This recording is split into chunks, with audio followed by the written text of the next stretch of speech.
Hey, hey, So I actually want to start by saying I'm mildly obsessed with that song. it's great. I mean, with No, it's that album fantastic. actually. The So whole album, it's yeah, yeah. so I just need to share Eric Griggs. It's not, but he's Eric not Griggs, called Eric on that Bluetooth, album. Bluetooth. Bluetooth BLU the digit 2TH. Bluetooth released a Christmas album last year that you need to go on Apple Music if you have it or whatever. And Go listen get to it. it. I'm obsessed, but it's really good. There's the thing about the album is that it's an album in this time when most people are just doing singles. Right. You know what I'm saying? So it's an actual album. There's 8 songs on it No skips. and no skips. That's what I was getting ready to say. There's no Yep. skips. Like just listen to it from beginning to end. Just shuffle it, whatever it is. Like listen to all the songs. Is my point. Yeah, That was it's good. just a little clip, from that was from George of the World. And Eric Ah, is a multi instrumentalist and a vocalist and just a musician, just in everything. And he does all the stuff on the album and on that song, on a bunch of songs, but on that song, he just has like a piano solo, and piano is his first instrument. Actually, he's so good at guitar now that people don't even realize he plays piano. which is crazy. That's crazy to me. But he started off with the piano, and we were in college, and he was just like practicing all the time. He learned the guitar in college and stuff so like I was front row seat for all of this stuff and becoming sort of who he is still becoming. Hmm. So it's fun to see. It's fun to see him just put out stuff, and it's just dope. And you just want to watch it, listen to it, and like And so. Yeah, it's always quality. I can always count on Eric to give me just a it's good it's always song. Just good. give me a It's good always good. song. Yeah, Eric said he's just yuck, and that's true. He's yuck. yeah, That's a good word for it. yeah. He is exactly. You want He some just more? You said want some more yuck? What'd you he's say? in the comments. I didn't even realize. Yeah, he's watching. Hi, Eric. If you want some more yuck, check out Snoop's new album. He's all over it.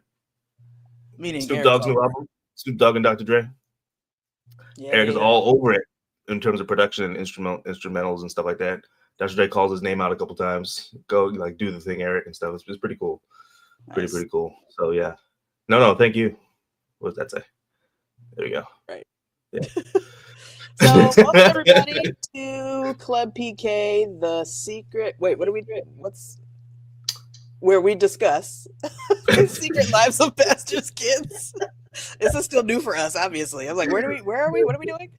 We'd be like every episode. We're like, what are our taglines again? Yeah. What are we doing again? How Look long at our is the show? notes to find out what we're supposed to say. So how are you doing, Paul? I'm doing good. I'm doing well. I'm doing great. Just had a bunch of stuff. It's always very satisfying when something that you've been planning for Mm-hmm. is over. You know what I'm saying? Like the other side of it, And execution it's is over great, in like but 10 minutes. You planned for 6 months, yeah, and like yeah. 10 minutes later, So it's done.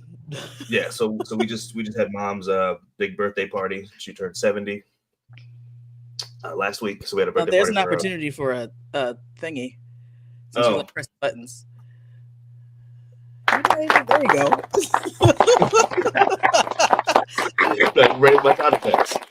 Yeah. Yeah. So she turned 70. So we had a party for her. I got to host, MC, play games, whatever. Just kind of be the guy on the ground. So that's over. So that was fun. So relief. I've done as close to nothing the last 2 days as possible. Nice. Must be nice, I should say. I That's can't been my actually do story. nothing. I have a 5-year-old, but it's close. Yeah. It's pretty close. Yeah. So yeah. Having a What about 5-year-old is you? How you plenty. doing? I know because you came down. It was good to see you. Yes, I'm doing great. You don't live around the corner anymore, so it's I good do to see each not. other out. I'm far, so I'll be in Huntsville much less than I was Right. before. Right. But And I because of can't that, it just was drive up to nice. Chattanooga. I feel well. First of all, it sucks being somewhere without a car. Let's start there. But secondly, it's Mm, really nice being somewhere where you actually like the people that you're going to right. visit. So it was really nice to see family, and I was Right. disappointed because I couldn't be there for Thanksgiving, and so much of our family was there for Thanksgiving, and I missed most of them. But we did have some family return for Mom's party, so I got to see some people, and of course, I got to see everybody that I know in Huntsville. So it was a good time. It was a good time. But For I've been working Thanksgiving, since Sunday, so. well, you've been working. Yeah, you Oh, had to I work gotta like clock on the out. plane and stuff. I always forget to clock out during this show. Clock out. Probably shouldn't say that on the air. I mean, This is I being adjust my recorded. timesheet to make it right, but I'm just saying I always forget. I adjust my timesheet. No, I really adjusted. I'm not doing that. So yeah, so for Thanksgiving on the Nixon side, the only people that were missing were you and John, pretty much. Like, John and his family and you were the only ones that weren't there, I think. Oh no, Scott wasn't there. But yeah, everybody else came down. Oh no, sorry, Uncle Al didn't come. Uncle Al had to have surgery, so he didn't come. He was supposed to come.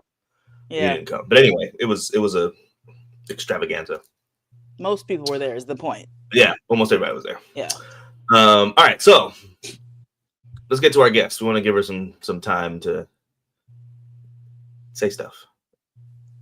Is that you're giving that to me? Okay, so yeah, I'm tossing it to you.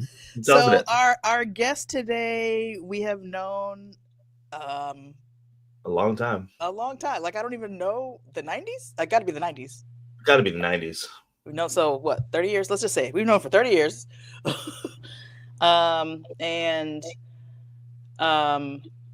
Let's actually just bring her on because. Well, I want to do some catching up on the air. So yeah, that's what I was going to say. Yeah. Let's just talk. You can say her name though. Jessica. Her name is Jessica. I was gonna say Oliver. So I met her as Jessica Oliver. She's now Jessica Hundley. But welcome to the show, Jessica. Thank you. Yes, we've known each other since the 90s, early 90s. Yeah. Was it early 90s? Okay. It would have been early 90s. Yeah. We met AUC, in right? AUC. I was. Not to date myself, but maybe like 5-6 years old. And yeah, that was 30 years ago. So 37. Yeah. We were only at AUC for 2 years. I think it was 1st to 3rd grade that I was there. So wow. Yeah. I feel like you guys used to babysit me, or maybe the boys did a couple times. I don't know. I mean, my mom always claims that, but I don't really recall that. That must have been John, because I was 3 years older than you, so I don't think having an 8-year-old babysit a 5-year-old. Right, like it's not like you guys are that much older than me, so exactly. I think babysit in terms of like made sure as kids didn't like poke things in sockets at potluck. You know what I mean?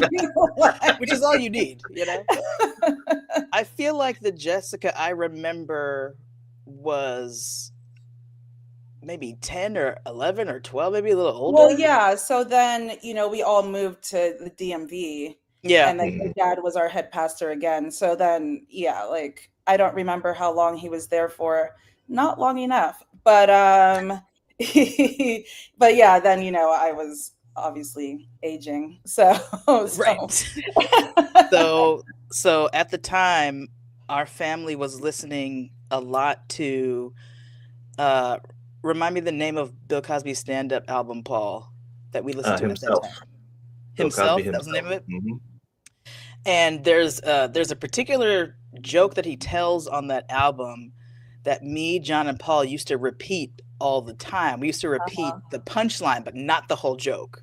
And we were children, so we used to repeat it incessantly and out of context and all kind of stuff. Yes. And you and your brother didn't know what we were saying. Yeah, that sounds about right. But you used to mimic us all the time. Oh my goodness, we worshiped you guys. We thought you guys were like the coolest ever. Like you guys used to say a Jezebazza, and we were like, "What is that?" We had no idea what you were talking about. But the punchline is having a little trouble, son. And you guys used to say a Jezebazza. That's the Jessica I remember. That's too funny. Yeah, no. Y'all, and also the Kennedy brothers, we used to just adore you guys. That's what Kinetic Concept is. Kinetic Concept is Sheldon. Oh, hey. I was like, I don't know who that is, but hey. So very cool. Shout out to Sheldon and Leighton and Bobby. Of course. The name Bobby was much older than us, so yes, he was. I don't remember Bobby being around as much. She's like, I'm not going to hang out with this 8-year-old, but nice. Right. That's funny. Yeah. Well, let's get into it. We want to know like your PK experience. Yeah. So let's start. Can you tell us the kind of ministry, do I want to say the kind of ministry that your parents are involved in? I guess were is probably better because that's kind of what we're talking about. Yeah, sure. I can go over all of it. Right now, they're, the family ministries directors for the Seventh-day Adventist World Church, based out of Silver Spring, Maryland, at the General Conference. They've been there, I want to say, since 2010. So, I mean, that's what they've been doing. I graduated college that year, so I wasn't so much like in the home when they got that position, but very much aware of what they're doing, and very supportive, obviously, of what they're doing. Before that, my dad was the youth ministries director for North American Division for 15 years. That's what brought us to Silver Spring, Maryland, or the DMV. So that was probably the most that I remember during that time, because that was from like 96 to 2010 or whatever. But even during that time, my parents worked together. They would travel and do marriage seminars at local churches, and even some churches like along the Eastern Coast, and then kind of all over. My dad's just always been in ministry. When I was born, he was a pastor of a church, but I don't really remember those years. So I think my experience as a PK isn't like the stereotypical, my dad pastors this church, we're like the pastoral family of this church, but kind of a more like abstract like pastor, where he would like guest speak at many places that we would travel with him, and so yeah. That was going to be my next question. Did you guys have like a church that you Tabernacle of Joy? Okay, Shelton knows what church he was the pastor. I believe, I think my dad was the associate pastor to his dad, and Pastor I didn't know that. I didn't know that. Kennedy was my dad's and still is my dad's mentor, and I had no idea. That's how we know their family. Yeah, small world. Nice. Yep. Awesome.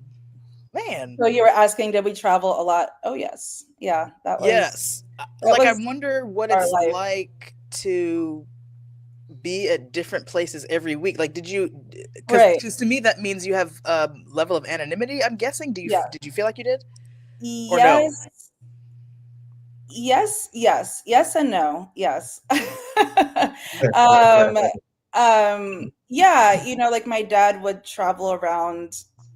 I couldn't say how often. It felt often to me, and guest speak at places. So of course, people know you, but you don't know them, so that was very much my experience. Like he would often go back to New York and speak.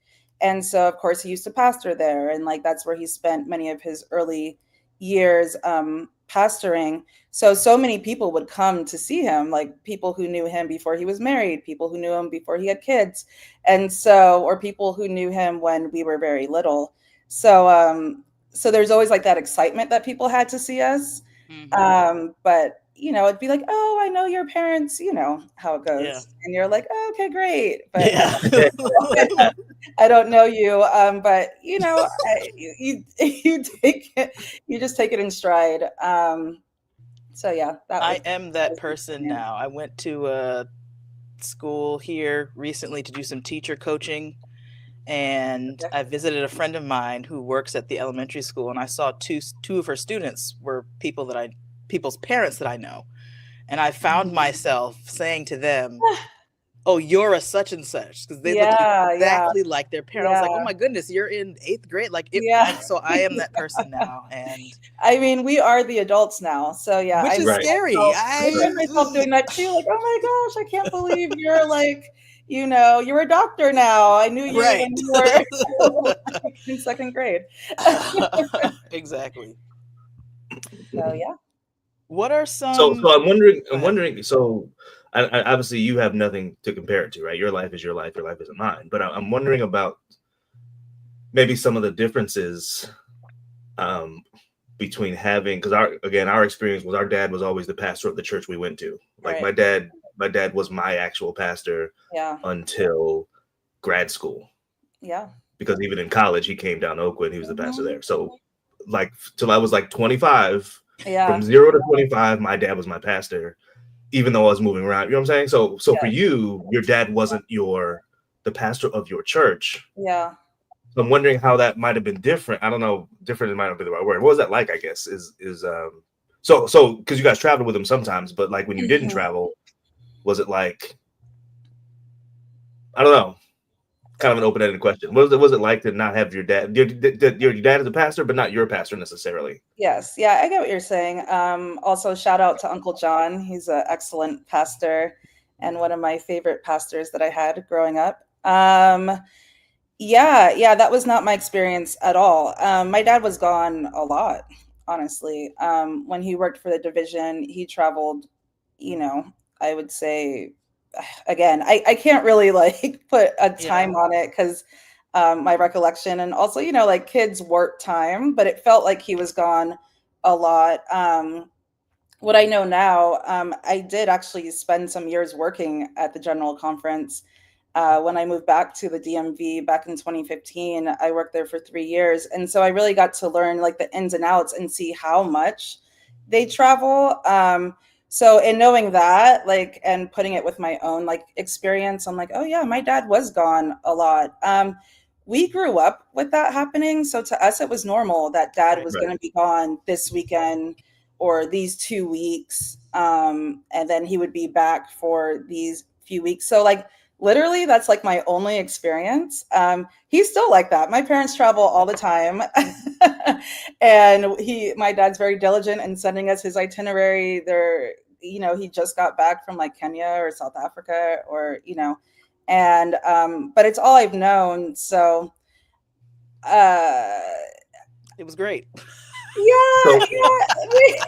I mean, I will say that things did get stricter when he came back home. So maybe it was a little respite, but yeah, he was gone a lot. But at the same time, when we did travel with him, it became clear to us at a young age, and I say us, my brother and I, who was invited to this podcast. And wow, I wasn't going to say all that. I wasn't going to say that then. That's just, I'm going to hold it down for the Oliver siblings. But yeah, it became clear to us pretty early on that he was a quote unquote like big deal. Like there was always like a lot of pomp and circumstance when we came and visited a place for him to speak. There was always some long drawn out intro to introduce who he was. And so, I think we understood and, we played our part, so to speak, of being his family that was there and supportive, and we were supportive. So, but I will say, like, I feel like we didn't have like some of those same responsibilities that you probably had in your dad being like head pastor. Like for us, when we actually did go to our home church, which is Capitol Hill still in DC,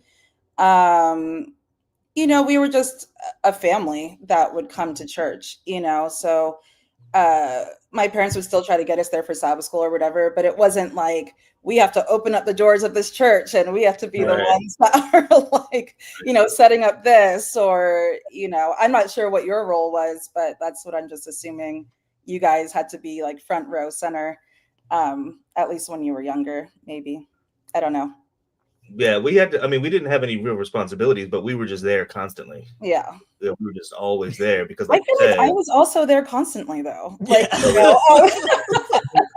because even if my dad wasn't the head pastor, my parents in general always involved themselves in the ministries at our church. So for a while, my mom was the secretary of Capitol Hill Church. So, she was really in charge of like getting out the bulletin and working the office or whatever. So again, like we were there. I remember collecting offering and for some reason being in the back and helping the treasurer, like I don't know, like, I have like these memories of like, why was I so involved? Like my dad was not the pastor of this church, but yeah, they always made sure that we were still a very integral part of what was going on at our home church, even though we were gone a lot, which honestly was hard. It's like, it's hard to maintain relationships with like friends and stuff when you're not there at Sabbath school like every week. You know what I mean? So we were almost kind of like this novelty act of like, oh, the Olivers are in town today, you know, and oh, let's make space for the Olivers in their pew. And you know, like, I just want to be like a normal kid. And yeah, so that was difficult. Go ahead, Paul.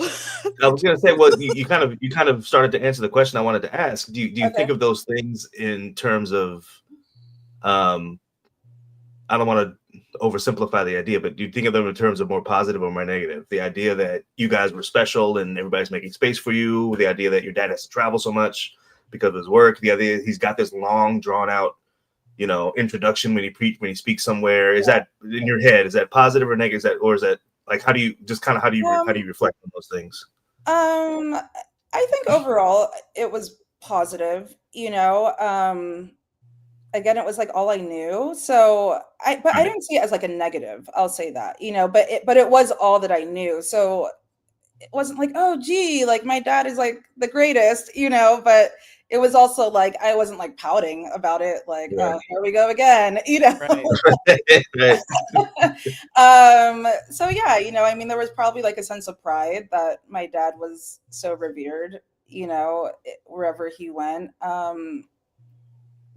I hear my kids crying. Anyway, but yeah, I would say it was a positive, and definitely now looking back as an adult, I feel like the experience as a whole was positive. Did you go to church school in elementary school? I did. Yeah. I went to Adventist schools basically my whole life. You know, from starting school through grad school, except for maybe 2 or 3 years. Sheldon. That too, Shel. Yeah, it's crazy. Like a lot can happen in a couple of years. I have 2 kids now. Yeah, there were like 2 or 3 years that I went to public school in Maryland. I did 5th through 8th in public school. But other than that, I was always in Adventist school. I'm wondering if there were, my guess is that your teachers, your principal, the administration of your school also knew who your father was. And I'm wondering if you ever felt any kind of treatment that was different than the other kids in your class because of that, or anywhere you were spoken to differently or anything like that? Or was it just Jessica's just part of everybody else? For the most part, I think it was Jessica as part of everyone else, especially because like in Maryland, that's where like the SDA headquarters are. So a lot of us were in that same position, you know, like it wasn't like an anomaly. A lot of us were pastors' kids. A lot of us had parents that worked either for the division or the conference or at the GC. So yeah, no, I felt like for the most part, it was normal. If anything, my parents tried to, I don't want to say like use their status. Again, like it's hard to sometimes compartmentalize the parent from like the role of pastor or minister or whatever, because it's like, would they have been like that anyway? Probably. And knowing them, you know, like my mom always made sure she was like on PTA and like she was very like involved in what was going on. So yeah, but and knowing her, like she would have done that anyway, even if she was like a nurse or a teacher or, you know, so no, I don't feel like I got special treatment. Maybe like when I went to college, you know, like it wasn't so much special treatment, but I will say it came in handy. Like, it came in handy a little bit when it came to like getting a meeting with like a financial aid director or something like that. It's like the director will be like, "Oh, I'll take this case," you know, instead of going to one of like, "Oh, this is an Oliver. I got it. I got this one." Yeah. Like, "Oh, yeah. I'll take Jessica," you know. So I think in that was like kind of a perk of who my parents were. But yeah, actually, I actually went to 3 different SDA colleges. I kind of did a whole tour. I don't know if you guys know that, but I didn't know that. I spent a semester at CUC, just really quick. I spent a semester at CUC. I went to Oakwood for a year and a half. Then I studied abroad, and then I transferred to Andrews for my last 2 years. So when were you at Oakwood? What years? If you don't mind, because I guess that dates you too. No, I don't mind. 2000. You already said her age. 2006 and 2007. Okay, so I was I was on my way out. To like do my laundry at your parents' house. What? I don't remember that. And I used to meet with your mom all the time and like help her out in her little like reading center. So if that's true, then I must have seen you all the time. I don't think I saw you all the time. I didn't necessarily come for like potluck or anything. But I lived at home, so if you made laundry at the house. Yeah, I mean, I don't want to say all the time, but I do remember there were a few times that I did laundry at your parents' house. Yeah. It's useful. Oh, yeah. I had a question and I just forgot it. This is going to happen when you turn 40, by the way. Just FYI. It's coming. Well, she's got 2 kids, so mommy brain is a thing too. Yeah. So she might be getting some of those, because you don't have any kids, but she might be getting some of those effects before you. I got plenty of 40 though. Not to put that in your life, but you know. but it seems like you kind of so we've talked to a few people on here, and the experiences are obviously very different. That's why we're doing this. But some people kind of had almost a negative view on their parents' status, I guess. I don't know if that's the right word. Yeah. Status is probably the right word, actually. Their parents have this status, and as a result, they're secondary somehow, right? Because they fall under this umbrella, whatever. So some people almost seem like, these are my words now. I don't think anybody's said these words on here, but some people almost seem like they sort of resented being so well known, but not for themselves and that kind of stuff. So I wonder if any of that, because you really seem like you have a really positive view of being in this group, being one of these Oliver people, you know what I mean? And being able to go into rooms and being able to talk to people and so on and so forth. Am I reading that right?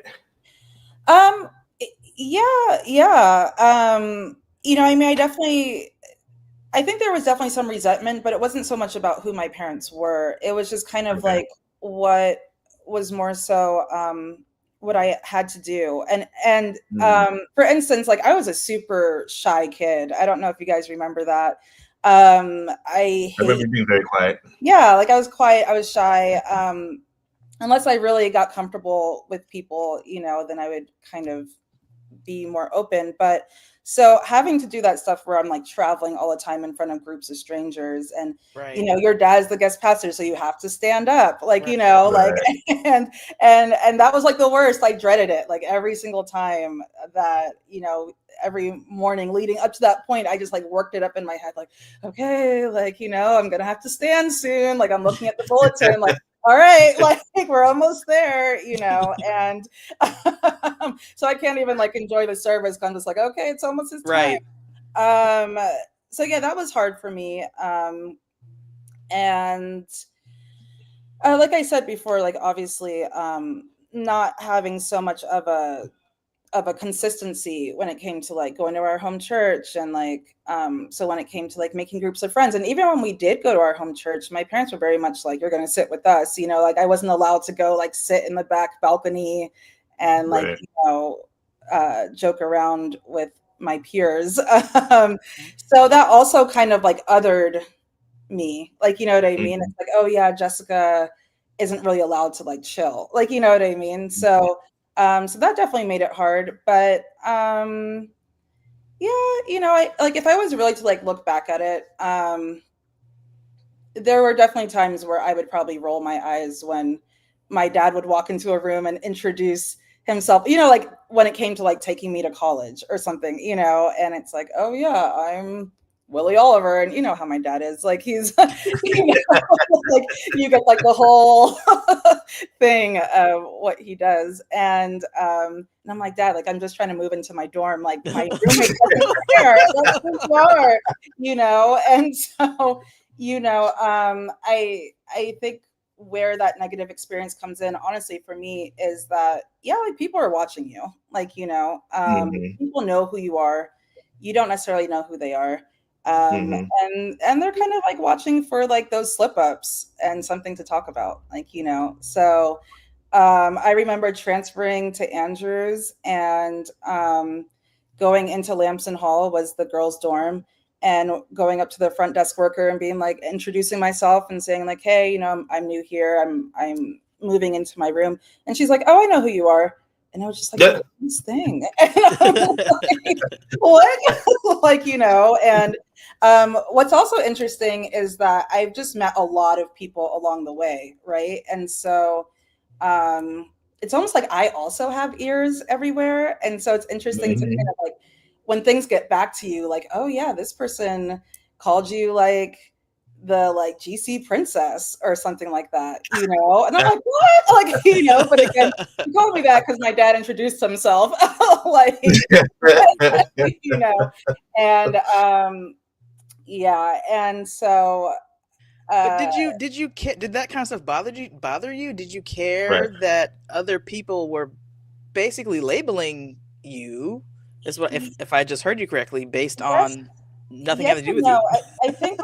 I think honestly, like over the years, I definitely kind of grew like a hard exterior in a sense, like Mhm. where I couldn't allow what people thought to really bother me. Like, you know what I mean? I'm just kind of like, Mhm. whatever, like I'm just gonna be who I am and continue on through life in that way. Of course, like if I was to really admit it, like, yeah, it bothered me. Like, you know, I'm like, you don't even know who I am.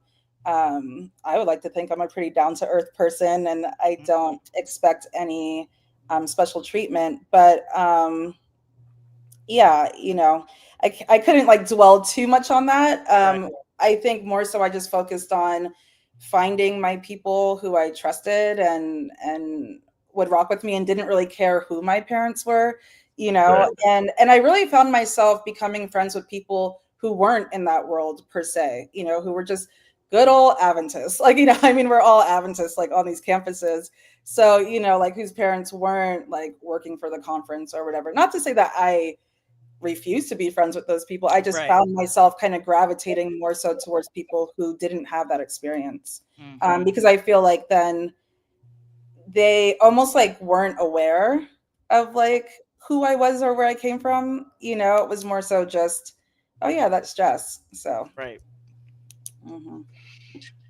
So, um, we don't normally do this. Okay. I didn't get anybody's permission to do what I'm about to do. Okay. But Permission is not the right word. it's my podcast. Permission. You just look so much like your Podcast, mom. your rules. You look so much like your mom Yeah, I do. that I just want to show a picture of your mom. Oh my gosh. He knows how to do It's insane. Oh my goodness. Because So like much like literally your you guys mom. look exactly the same, except for Yeah, it's crazy. Like, Insane. like Isn't it insane? I'm like, I'm sitting here talking to you, like, yo, this is like, it's yeah, crazy. no, I Julian do. looks So, exactly like your dad. yeah, no, it is weird. We look like Right, clones. but yeah. And it's funny because I've literally been in elevators with people who will look at my face and be like, "You're an Oliver," Yep. you know? right, Like I right. can't hide. Yeah. And so yeah, so I learned to embrace it from a really early age, I think. And I That's good. really wanna know this from everybody, but it's hard to get, I guess, an answer to this question because like you've been saying, your experience is your experience.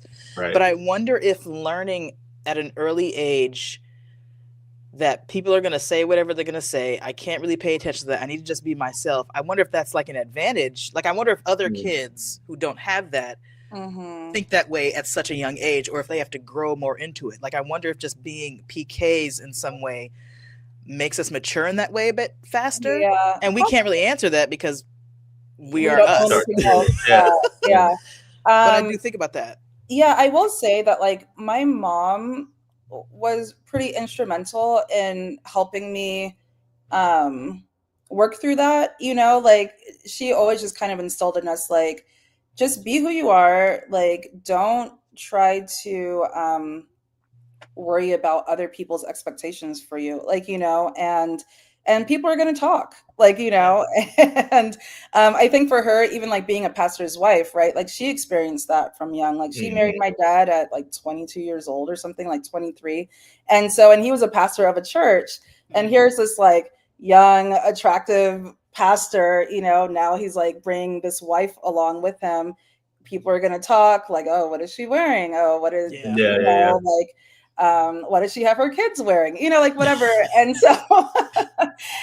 so yeah, I think she had to learn that from, I mean, when you think about it, 22 is a kid, so she had to learn that from young. And so she instilled that in me from pretty young. So yeah, All right. So we're going to take a quick commercial break here and pay some bills. But when we come back, I want to ask about how some of these experiences perhaps influenced you. I want to ask about some of the ways perhaps you faced or dealt with pressure as related to being a PK.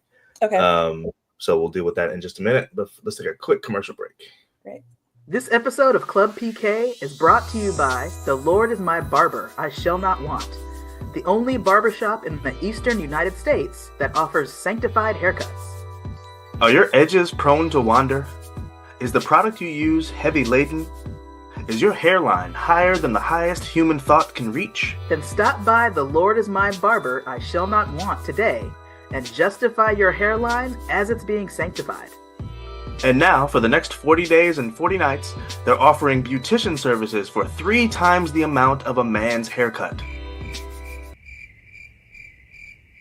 When the Lord is your barber, you shall not want floppy curls, Nappy kitchens, frizzy hair, unkempt beards, naughty dreads. Mention Club PK, that's CLUB-PK, at the wash basin next to the life-size replica of the Swords of Ezekiel, and you'll qualify for a 12% discount on the Samson package. That's right. Mention Club PK, that's CLUB-PK, at the wash basin next to the life-sized replica of the Swords of Ezekiel, and you'll qualify for a 12% discount on the Samson package.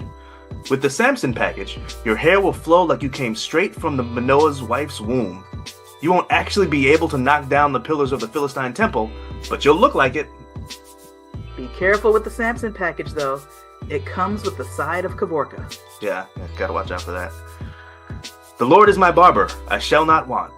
Doing the Lord's work, one dome at a time. All right. That was great. Some services. We got 40 days to get your some, act now. Some reduced. Claire, you look so much like your mom in that ad with your glasses. Do I? Even the way you were reading, I was like, oh wow, that's so. Is that who you're channeling? One of the things that happened this weekend at her birthday party was my dad did like a slideshow of pictures and stuff.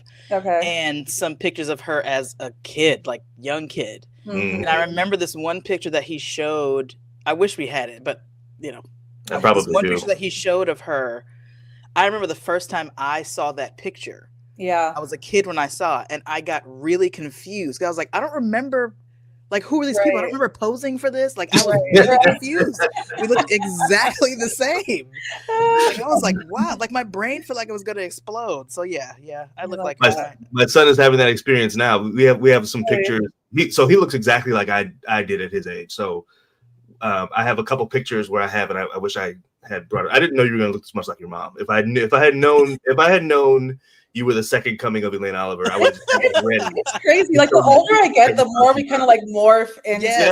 Yeah, you're merging for sure. Yeah.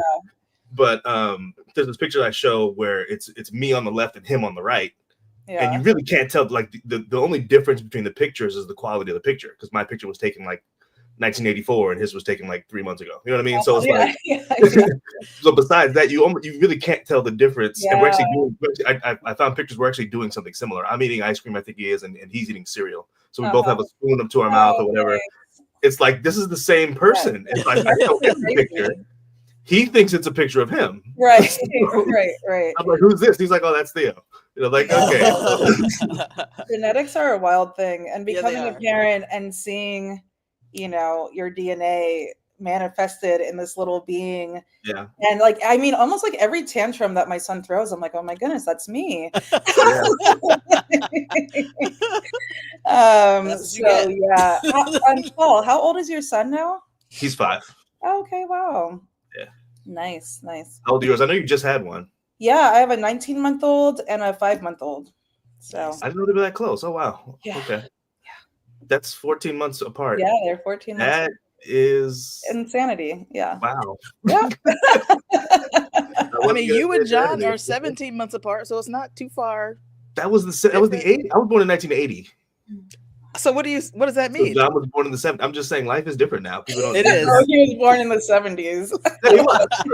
I'm just saying people don't have kids back to back like that anymore. You know what I'm saying? So like, you know, I'm seeing it a lot more than you would think. There's really? actually a whole movement called like 2 under 2.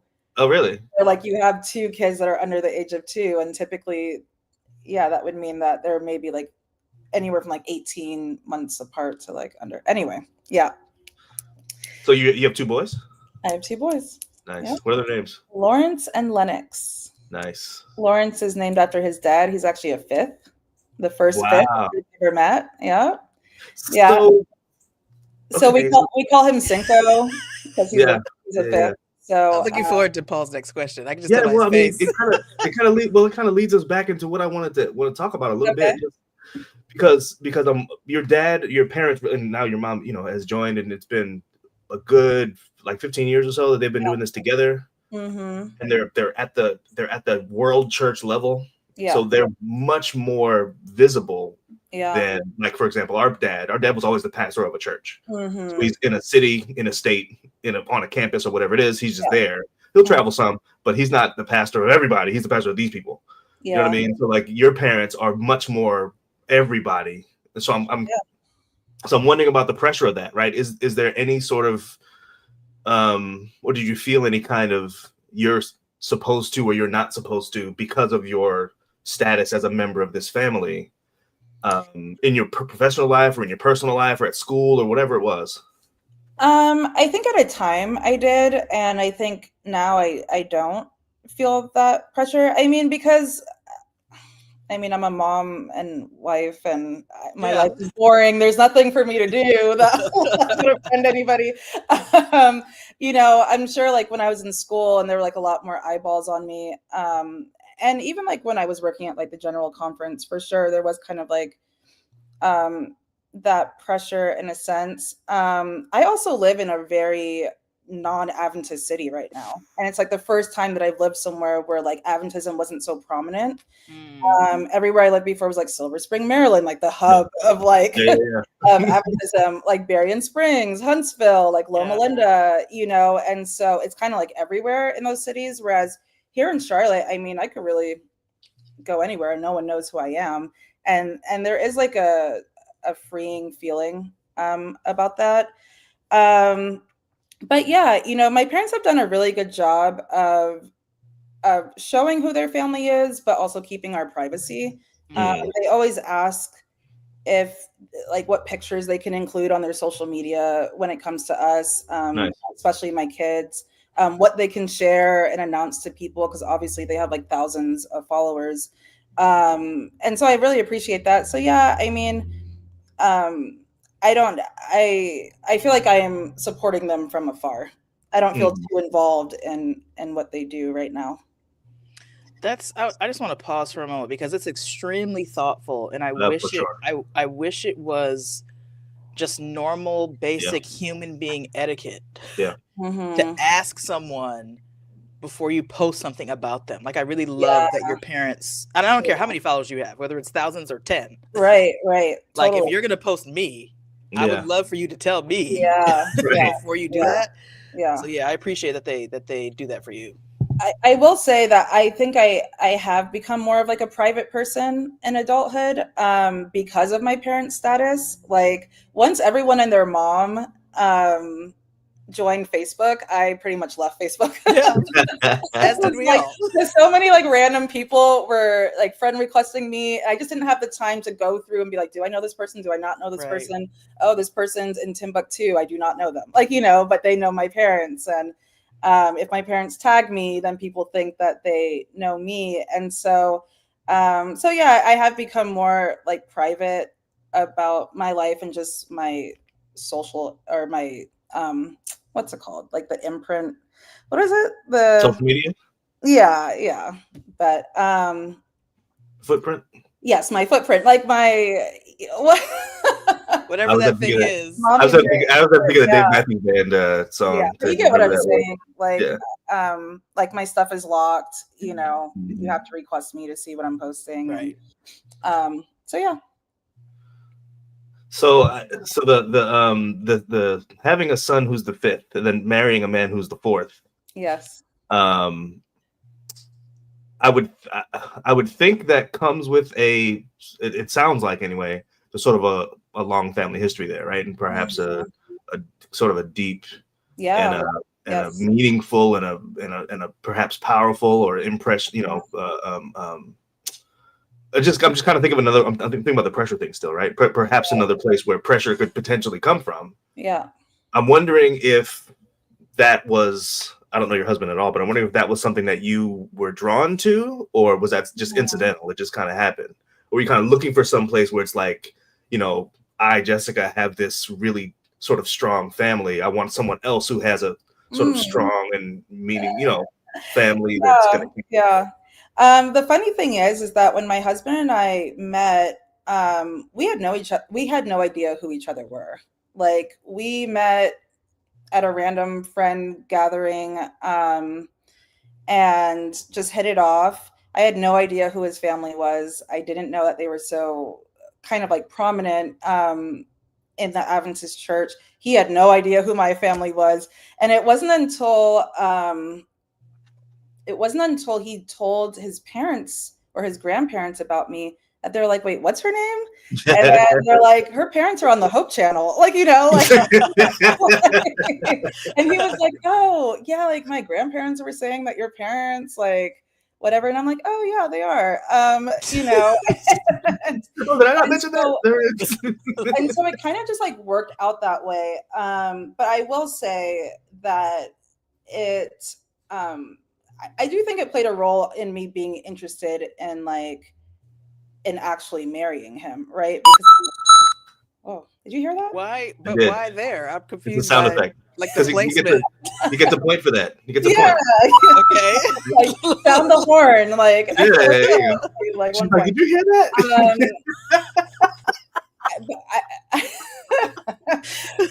I will say that I think in realizing how close his family was, how deep his family history went and stuff was attractive to me. And someone who also would understand the lifestyle of having parents and grandparents in a family that is known, it turned out to be like a good thing, you know. It's actually funny. One quick funny story. We, who was president? Maybe Obama was still president. We got invited to go to the White House. Ooh. Yeah. And I know, good times. Yeah, the best. The good old days. Like, can we go back to that? What a time. And so my parents invited us. My husband had just moved to DC to start law school. I went, and then Susan and Delbert Baker, who are friends of my parents, went as well. And so, you know, we were just dating at the time, and we all went to lunch afterwards. And I guess like the Bakers knew my husband's family. And so they're like telling my parents like, oh yeah, like the Hundleys are like a big deal in like Huntsville and like yada, yada, yada. And my parents were like, oh, like, you know, like, oh, that's well, if the Bakers said it, you know, so and so yeah, it just kind of happened that way, but it wasn't like I was seeking him out. Mm-hmm. Yeah. But I love tradition, and I love like strong families and stuff. And so yeah, so I like that I was joining a family that was very like close and had a lot of love there, and yeah, they're great. That's dope. That's dope. All right, so we want to do something a little bit different, and we're going to ask you another. I know, right? We're going to ask you another. We're going to ask you a another kind of question here in just a second. But first, we want to ask you a random trivia question. Okay. We need like a trivia question theme song, like because Yeah, this is like really. Family Feud or something. Okay, so random. This is random, like really super random. Okay. Like Super honestly. random. Yeah. Shoot. Okay. What is the only planet in our solar system to rotate clockwise on its axis? What? Exactly. Exactly. How much time do I have? The only planet to rotate sideways on its axis. Paul, turn it off. So when that's on, we can't hear you, Paul. So all that stuff you just said, we have no idea what you said. Oh yeah, I don't know what you said, but I mean, I have no idea. I feel like questions like this are questions that we were explicitly taught in second grade, and like for what reason? Like why were they teaching us? I'm sure I'll learn it again. Like once my kids are in school, I'm like, I can't learn again. Like, I mean, I'm just gonna say. I mean, I feel like this is wrong, but Saturn? Johnson say Pluto. Don't listen to John. It's not Pluto. Can you get your siblings, please, John? Please. I'm gonna say Saturn. I feel like it's wrong. But... so wait, Neptune. That's unfortunate. That's the wrong answer. Mars. You're saying all the planets except Venus. That's right. There you go. Venus is the correct answer. What is Venus? So now that we've done this, what's not a planet? Venus is not a planet? Oh, Pluto. He's talking about Pluto's not a planet. So now that we've done this, well, I thought it was reinstated as a planet again. Is it a planet again now? They're back and forth. I don't even know where it is right now. It was there and they took it out and then they put it back and stuff. I don't know where it is. So this is the first time we've ever given a random trivia question. I'm just realizing right now. I got it wrong? Like, I'm so annoyed. No. I'm realizing now. Okay, let me give some feedback. Like, I would give like maybe 4 options to choose from. You know what I mean? Like an open-ended question is multiple choice, random question. Like a multiple choice. You know, come on. I was trying to find a way to play my sound effect. So I was just about to say, I'm just realizing that the only reason Paul wanted to do this was so he could click buttons. Like it's just occurring to me right now. Yeah. That's it. Yeah. And he got to click like 3 just now. So that's my buttons. Let's go. That's all it is. Give me another. No, I'm just kidding. I want to redeem myself. Oh man, we only have one. I can think of another one. What's the only mammal that has that cannot jump? I'll give you a clue. It's really big, massive. An elephant. Elephant is the correct answer. There you go. Another button press. All right. Everybody wins. I get to press the button. Jessica got it right. I mean, you know. Yeah, so let's cut out edit out the planet section, and then we'll leave the mammal question. We're live. So come on. The reason why we do live shows is so that we don't have to edit. We don't have to edit. The only reason. We don't feel like editing. That's fair. So yeah, random question brought to you by our partner. The Lord is my barber. I shall not want. Doing the Lord's work one dome at a time. When you get a chance, check them out.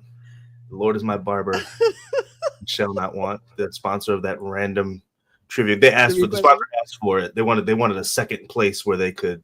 Nice. Where we could sort of highlight them. So awesome. We made up the random question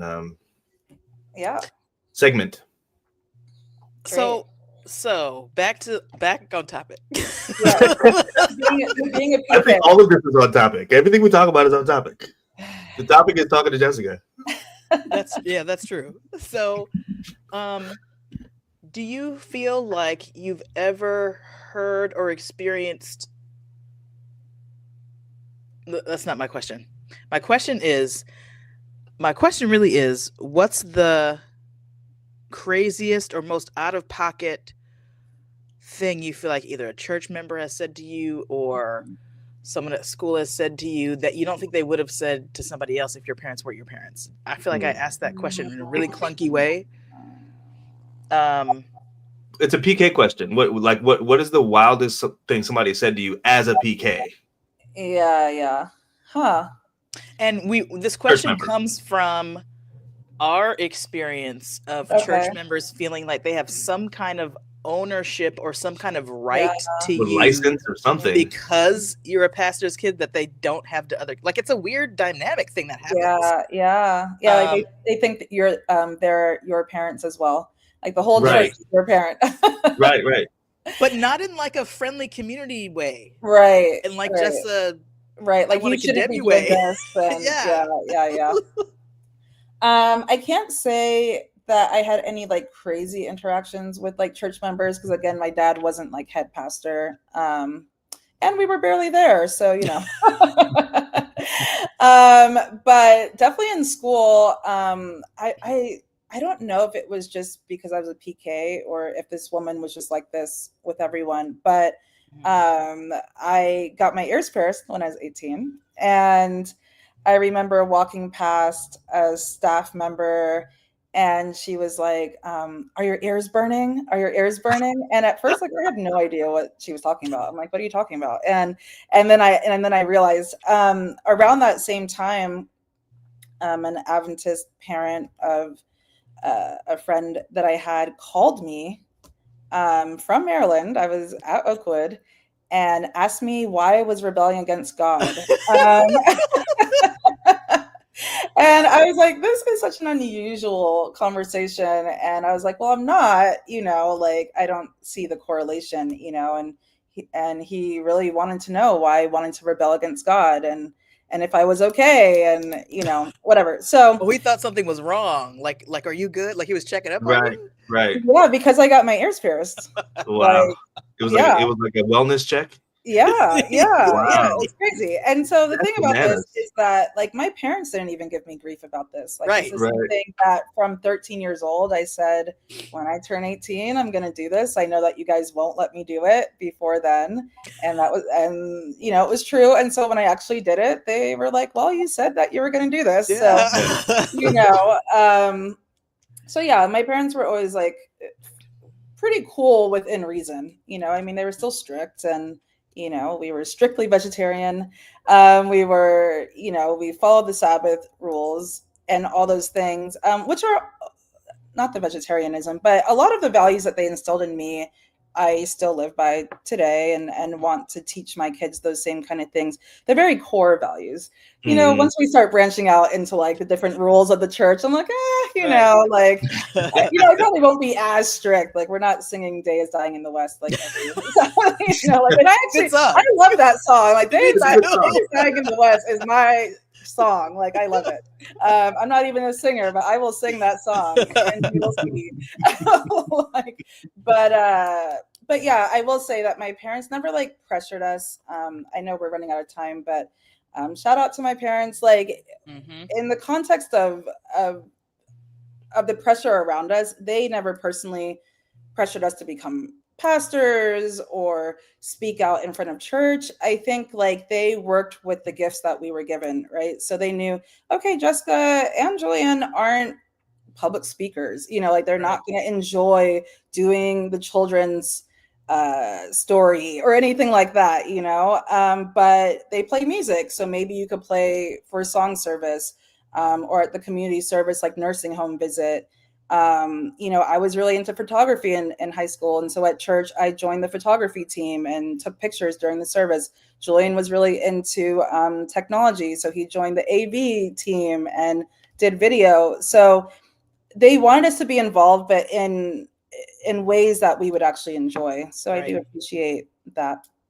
Shout out to Willie and Elaine. Yeah, good job. Good sure. That's definitely, I think, and I think regardless of what the parents do for a living, I think that's one of the keys to having children that stay close to your value system that you raise them with, is you let them express themselves within the context, right? So here are your boundaries. Yes. In those boundaries, do whatever you want. You know what I mean? So like, hey, we're going to church. That's not gonna not happen. We're going to church. we're going to eat this kind of food, whatever, within that, whatever. Right. So it's like, again, the idea that you guys were allowed to be yourself within the church context, I think that goes a long way to having kids that grow up to be people who are still members of the church or are still interested in following Jesus and all that kind of stuff. So and I'm sure that my parents wish that I went to church more, or but I haven't left the church by any means. I still consider myself Adventist. I plan to raise my children that way, and it might look a little different, but the core value is still there. Right, exactly.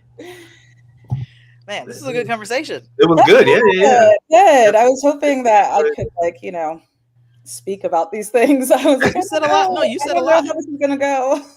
and it's a different perspective. Like, we just want different perspectives. All we have is ours. Right. Yeah. You know what I'm saying? But I'm really glad to hear, and you're not the first person who shared this, and I wonder how they did this, how our parents kept us safe from foolishness.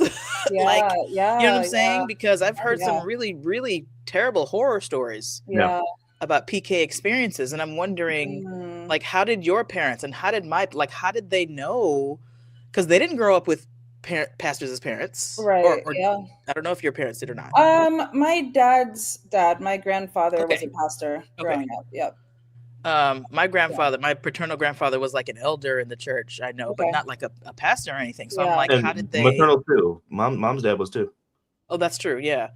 So anyway, I don't know. I find that interesting. What, if you don't mind me asking, like, what kind of adverse experiences did some PKs have? You mean like abuse or just? Abuse is any abuse word. In the way that I'm thinking of the word abuse. Yeah. I don't know of any. I'm just wondering. No, but I mean, we've seen a lot of pressure that was mishandled, right? So as a family unit, there's only so much you can control what comes to the unit, right? There's only so much you can do.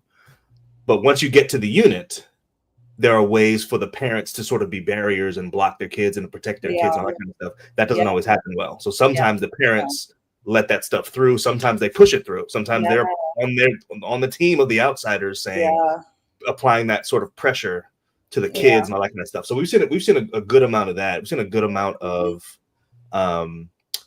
especially boys who have this pressure put on them from the outside to go into the ministry, and they're like 6, 7, 8 years old. You're gonna be a pastor like your dad. This is not. And one of our previous guests said that his dad told him this. Our cousin Michael said it was our Uncle Tim told him this is not the family business. Right. Okay. Right. So you're not required to pick up the mantle and continue my ministry. That's not what we're doing. Which is interesting because Mike has kind of become a pastor in his own right, even though he has. But like you and Julian, you know, he was permitted to find his own space within the larger context of the church, and he's stayed and he's advanced and he does his own thing. But like you said, he's got his own voice. He's still involved. Yeah. Still involved for sure. You know what I mean? So I think that's one way that it's done. It's gone well. I really want to talk to somebody for whom it didn't go well. We'll find them. I can probably find you some, but I don't know where those people are now. But I will say again, just really quick, that a lot of people wanted Julian and I to be involved in different ministries, and a lot of people would ask my parents, like, "Oh, can they do this and can they do that?" And sometimes they told us about it, and other times they didn't, because they knew it just wasn't something that we'd be interested in. And again, I don't think they wanted us to feel that pressure as kids, you know, like they just wanted us to be kids. So, man, I should call my parents and say thank you, because I really have them up right now.